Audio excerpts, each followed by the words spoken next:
जुलेखा अजीज़ मंदोखेल, जैसे कि आपको पता है हमारा एक लॉन्ग मार्च हुआ और पुरअमन हमारा एहतजाज था। हर पार्टी अपनी जमहूरी हक़ के लिए जाती है, कोई जगह मुंतखब करती है। हमारे लीडर ने डी चौक मुंतखब किया था, जिसको फ़ाइनल कॉल का 24 तारीख दी थी। लेकिन 26 तारीख को जो फसादत हुई और जो एक अनहोनी हुई, जिसकी उम्मीद हमें रियासत के रखवालों से उम्मीद नहीं थी, जिसमें हमेशा हमारे जो इंफॉर्मेशन जो भी हमारे डिपार्टमेंट होते हैं हमसे पूछता है कि हमें कोई सबूत दिया जाए और बताया जाए कि गोली कहाँ लगी है। तो अता तारड़ साहब, इसलिए कि ये गोली आपके सर पे नहीं लगी और आपके बेटे को नहीं लगी है और आपके घर के किसी बच्चे को नहीं लगी है। तो मेरा ये छोटा सा बच्चा जो अपने वक्त का एहतजाज रिकॉर्ड करने आता है और वो इस खुशी में आ रहा था कि मैं डी चौक पे बैठूंगा और वहाँ पर एक टाइम एक्सपेंड करूँगा जिसको बाप रकम किया जाएगा और इतिहास में लिखा जाएगा कि इस वक्त की जो हुकूमत है जो 47 और 45 के बीच में फंसी हुई है, उसमें बच्चे ने अपने राय देने की कोशिश की, लेकिन उस राय का उसको ये सज़ा मिली कि उसको डी चौक पे जहाँ गोली मारी गई है, जहाँ तुमने उसकी एजुकेशन और उसके मराद को संभाल कर उसको आगे पलपना था, लेकिन आपने उसको तोहफे के तौर पर अपने नौजवान को डी चौक में गोली मारी। ये बच्चा पश्तो स्पीकिंग है। मैं खुद विक्टिम हूँ, इसलिए कि मैं आखिरी औरत थी जो मैंने कंटेनर छोड़ा था और फसादियत से बड़ी हुकूमत ने हमारे कंटेनर को आग भी लगाया। शायद उसमें क्या शहादतें उनको नज़र आ रही थी, डर के मारे उन्होंने पूरे कंटेनर को भी आग लगाया। मेरे सामने शोहदा भी थे, गोलियाँ भी थी, सब कुछ थी। आज मैं खुद यहाँ पर KP के हुकूमत के पास हुई थी कि मेरी तबीयत ठीक नहीं थी। हमें नहीं लगता था कि हम कहीं सेफ़ होंगे। हमें लगा कि जमहूरियत सिर्फ यहीं पर है और हम उसको पर भी रहे हैं और मैं उसको एक्सेप्ट भी करती हूँ। दस मुझे माशूम दे तदा कम जाएगा ये दीर का है इसका उम्र सोरे दे नवे नवे जवानी तरह वतल माशूम दे या भी नहीं अपनी जवानी का एक दौर शुरू कर रहा था जिसमें एजुकेशन, हेल्थ, एंटरटेनमेंट चाहिए होती है, लेकिन ये बच्चा इनकिलाब के लिए निकला। आपने इसको मजबूर किया तो निकला था। इसको कोई परेशानियां तो होंगी अपने इलाके में, उसको कुछ तो डेवलपमेंट चाहिए थी, कुछ तो ऐसा चाहिए था जो अपनी माँ बहन के लिए वो करना चाहता था, जो शायद माशरे में उसी तरह निकले जिस तरह हमारे कराची के लोग निकलते हैं, एक बेहतरीन हुकूक के लिए ज़िंदगी गुजारते हैं, या वो पंजाब के लोग या फेडरल के लोग, ये वही ख्वाहिशात अपने घर की फैमिली की चारदीवारी के लिए चाहता था। सवाल वाले काबिले सरावान जगह जलसे कम 24 तारीख जो फाइनल कालो खुशहाल हूँ बिल्कुल।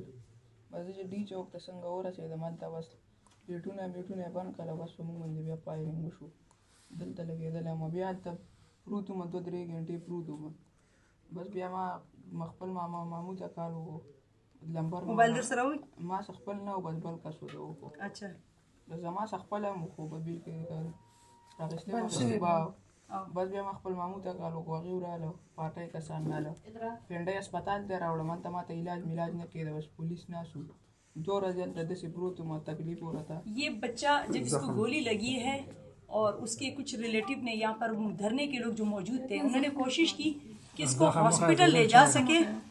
ये अता तारण आप कहते हैं कि गोली किधर लगी है, ये बिस्मिल्लाह, ये बच्चे की गोली यहाँ लगी है, इससे लगी है, वहाँ निकली है। तो अता तारण और खुदा का खौफ करे वो पश्तून कम्युनिटी की हमारी लीडरशिप जो कहते हैं कि गोली किधर लगी है, आज इस मासूम को लगी है, तो ऐसे बहुत सारे होंगे जो हमारे शायद लापता हैं, जो इस वक्त हमारे साथ नहीं हैं, शायद वो हमारे यहाँ रजिस्टर नहीं थे, वो इस बच्चे की तरह जिसका हमने रजिस्ट्री नहीं डाली थी और काफ़िले में शामिल हुए थे, वो लोग शायद जो रेडियाँ लगाते हों या होटल लगाते हों और वो चाहते हों कि इनकलाब आए, हमें कम से कम अपने टैक्स का जो हम देते हैं, जो बिस्किट के मद में है चाहे पराठे की मद में हो, वो मेरे बच्चों को दवा की शक्ल में और एजुकेशन की शक्ल में मिले। वो इससे निकला था। ये बच्चा कोई पार्लियामेंट को फतह करने नहीं निकला था। अता तारण आपके मुंह पर बहुत बड़ा तमाचा है। इस बच्चे को गोली लगी है, पूरे निज़ाम को गोली लगी है। अगर जुलेखा अजीज़ मंदोखेल आपके रेंजर्स के हाथों गिरफ्तार हुई है तो आपकी हर औरत पामाल हुई है, तो ये आपके लिए सबसे बड़ा सबूत है। और इस बच्चे की ये फटे हुए होंठ, इसे आपने दुनिया में एंटरटेन करना था, आपने इसको भेजना था, स्कॉलरशिप्स देने थे, लेकिन आपने मुद्दत एक तबकों को बिल्कुल यरगमाल करके रखा हुआ है, जिससे कि उसकी पहुंच आप तक नहीं है। और इंशाअल्लाह ताला यजीद का वक्त कम रहता है, फतह हमेशा हक की होती है, और इमरान खान ने कुछ भी नहीं दिया हमें। कुछ भी नहीं दिया है, सिर्फ एक चीज़ बताई, शऊर। और ये शऊर का एक पलंदा है जो उस बच्चे को पता है। इंशाल्लाह ताला हम लेके रहेंगे आज़ादी, आपको देनी पड़ेगी आज़ादी, है हक हमारा आज़ादी। जुलेखा अजीज़ मंदोखिल। पाकिस्तान तहरीक इंसाफ सूबाई असम्बली बलूचिस्तान कैंडिडेट। जैसे कि आपको पता है, पाकिस्तान की आवाम, यहाँ का बच्चा, यहाँ कुछ ख़ान के मुरीद इमरान ख़ान, मैं उसे दिल से मुर्शीद कहती हूँ, इससे कि मुझे उसमें बाप भी नज़र आता है और अपना कायद भी नज़र आता है और मुल्क की आज़ादी का एक लहर भी नज़र आता है। और मेरे इर्द मौजूद जो बच्चे और जवान होते हैं उनका मुस्तकबिल नज़र आता है। खान साहब, आपका हर एक का लीडर एक कॉल देता है जिस पर लोग जाते हैं और एहतिजाज करते हैं और उसको कहते हैं फेडरल, जो माँ की आगोश और बाप की पनाहगाह कहलाता है। उसी दिन हमें भी खान ने कोई कॉल दी थी, हम बलूचिस्तान से काफ़िला लेके निकले थे, टांग से काफ़िला निकला था, दिया खान से निकला था, पूरा खैबर पख्तूनख्वा निकला था, पंजाब से भी निकलने की पूरी कोशिश की गई थी। मेरा पिंडी जो पूरे पाकिस्तान का दिल भी बनकता है वो निकला था, वहाँ का बच्चा बच्चा जवान जवान निकला था। मेरे साथ मौजूद मेरा भाई जो इसी ख्वाहिश पे वहाँ पे उभरते हुए, हंसते हुए, बल्कि इनकलाब की एक लहर जाते हुए कि शायद अगर मैं कभी दुकान खोलूँगा तो उसकी आमद मुझे हस्पताल और एजुकेशन की मद में बेहतर तरीके से रिलीफ देने के लिए मिलेगा। ये इस खुशी में निकला था कि मैं घर से जब निकलूँगा तो मेरी बहन की एजुकेशन भी कंप्लीट होगी, मेरी माँ की दवाई भी पूरी होगी, मेरा बाप सड़कों पे नहीं रुलेगा, उसका जो हक बनता है हर डिपार्टमेंट पे उसको घर कॉल करके एक डीसी पूरा करेगा। वो इस ख्वाहिश में निकला था। लेकिन फसादियत की हुकूमत जो कहती है ना, गोली नहीं चली है। मुझे भी एक टाइम था कि मैं भी नारा लगाती थी कि मुझे तहफ़्फ़ुज़ देने वाला मेरा यूनिफॉर्म है। अब मुझे समझ नहीं आती है कि मैं नारा लगाना बंद कर दूं या बगावत शुरू कर दूं। लेकिन उम्मीद करूंगी कि इस फसादियत के बाद, इस वक्त के बाद भी ये आवाम चाहेगी कि वो अपनी शर्मिंदगी का एक पैमाना पहनकर इस बच्चे से जो आज हमारे साथ है, जिसके सर पे गोली चली है और पीछे से निकली है, बहुत बड़ी बात है। ये ब्लूट का नाम लेते हुए अगर आप लेंगे तो उसको कहते हैं एक हसास बात है, लेकिन चलाने वाले ने ये नहीं सोचा कि ये इसके टैक्स के पैसों से आया है, इसकी खून कमाई के पैसों से ये गोली आई है, जिसे हमने अपने शहदाओं के लिए इस्तेमाल कर दी है, बॉर्डर महफूज करने के लिए। लेकिन आपने निहत्ते एक छोटे से बच्चे पे, आपने एक जवान लड़के पे, आपने उम्र के उस हिस्से में जो अपने बच्चों को पालने का है, आपने उस पर गोलियाँ चलाई। आप कहाँ से हैं भाई साहब? मैं दीर से हूँ। अपर दीर। अपर ये हमारे अपर दीर से दाल ज़मारोर दाल अपर ज़मारोर दाल अपर दीर ज़्यादा। तो जब आप पहले से काफिले में शामिल होकर आए थे कि आप बाद में शामिल हुए थे हमारे साथ? नहीं, मैं पहले गया था, पार्लियामेंट हाउस तक गया था। नहीं, आप हमारे साथ काफिले में शामिल थे कि आप इस्लामाबाद से ही शामिल हुए? 24 तारीख से शामिल था, घर से। अच्छा, घर से शामिल थे। अपर धीर से शामिल था। ये अपर धीर से शामिल था। इसने अपर धीर से कोई, उसने मुल्क से चोरियां नहीं करनी थी, ना ही पार्लियामेंट को हिला देना था। इसी से पार्लियामेंट को बताना था कि अपर धीर में कमियां हैं, उसको पूरी करो। इसको कहते हैं जमहूरी हुकूक, उसके खिलाफ एहतिजाज कर रहा। ये आपके पार्लियामेंट से, ये आपके इदारों से कोई आपके असासों को चोरी करके नहीं ले जा सकता था, ना ही इस्लामाबाद को अपनी पीठ पे ले जा सकता था। अता तारड़, तुमने कहा गोली किधर चली है?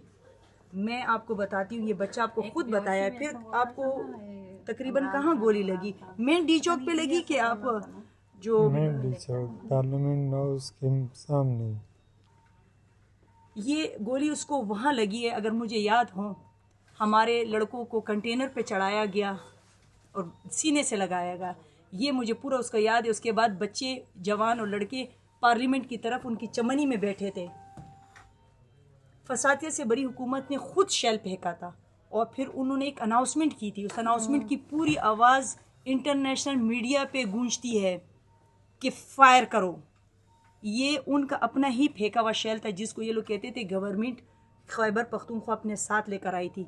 खैबर पख्तूनख्वा अपने साथ आपके लिए जमहूरी हक़ लेकर आई थी। वो अपने तहफ़्फ़ुज़ में चाहती तो बहुत कुछ इस्तेमाल कर सकती थी, लेकिन उसने मुल्क को बचाना था, मुल्क को ब्लॉक्स में बनाकर तकसीम नहीं करना था।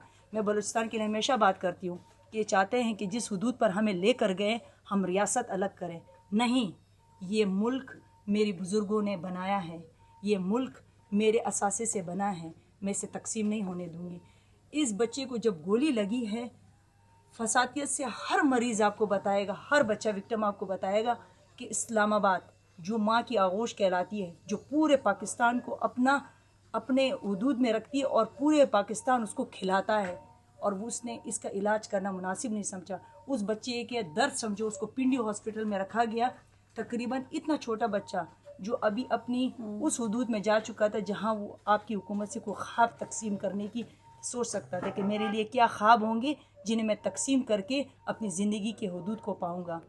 इस लड़के ने अपनी ज़िंदगी की उस हिस्सों को आगे पलटना है जहाँ ये अपने माँ बाप, अपने आने वाली नस्लों के लिए सोचना होगा।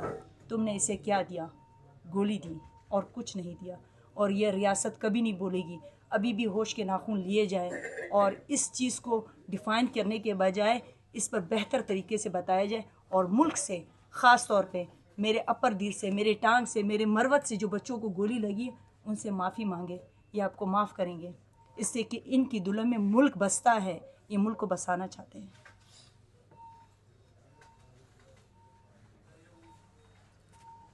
आप ठीक हो जाएंगे? अच्छा, इंशाल्लाह अल्लाह बदर से ठीक हो जाओगे।